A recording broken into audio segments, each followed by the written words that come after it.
Monsieur le ministre d'État, ministre de la Justice et garde des Sceaux, messieurs les panélistes, mesdames, messieurs les participants en vos titres et qualités, il nous a été donné à mon collègue le professeur Mbata et à moi-même de parler de l'évolution du système judiciaire dans notre pays, les réformes, les défis et les perspectives. En liminaire, je voudrais dire que j'ai apprécié les deux éminents magistrats qui sont passés avant moi.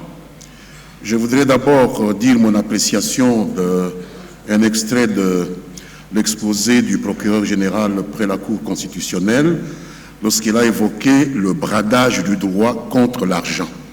Cela parle au législateur que je suis. Mais je pense que j'ai une lecture de législateur. Je suis un partisan du parler vrai. Je ne suis pas un dogmatique.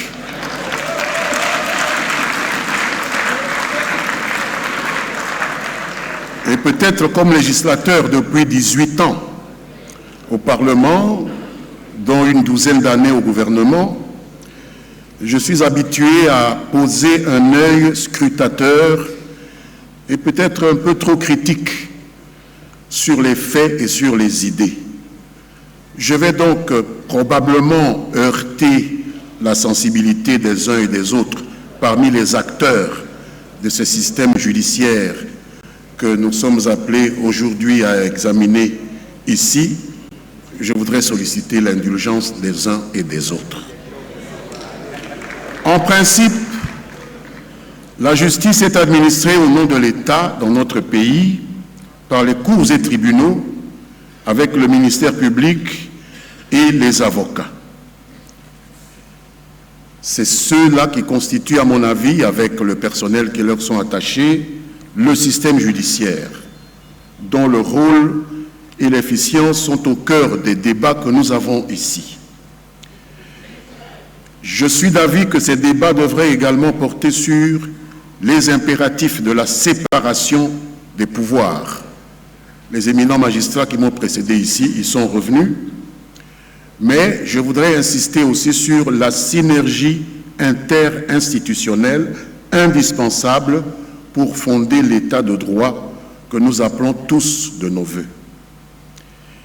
Hier, le président de la République, le ministre d'État à la Justice, le bâtonnier national que nous avons suivi religieusement dans cette salle ont justifié ces états généraux de la justice par les contre-performances du système judiciaire. Dans l'exercice de ses missions, quelles sont-elles? Protéger les gens, arbitrer les conflits, sanctionner les comportements interdits ou les violations présumées ou d'interprétations différentes des normes et engagements régissant les interactions sociales. Quel est l'état des lieux? Quels sont les acquis positifs de la situation actuelle? Je dirais qu'il existe dans ce pays un droit positif. Le premier président de la Cour d'appel, de la Cour de cassation nous l'a rappelé. Ce droit positif est adossé sur une architecture institutionnelle qui applique la Constitution, les traités internationaux, les lois, les actes réglementaires et, le cas échéant, la coutume, autour d'une triptyque, Cour constitutionnelle, juridiction de l'ordre judiciaire, juridiction de l'ordre administratif, ainsi que les parquets qui y sont rattachés. La clé de voûte de ma lecture, qui sera très brève, de l'évolution de notre système judiciaire réside dans la révision constitutionnelle de 2011. J'en ai été un des auteurs. Cette révision avait été justifiée, entre autres raisons, par un certain nombre d'incongruités observées dans le texte de 2006. Mais en dépit de ces imperfections, je suis dans les acquis positifs.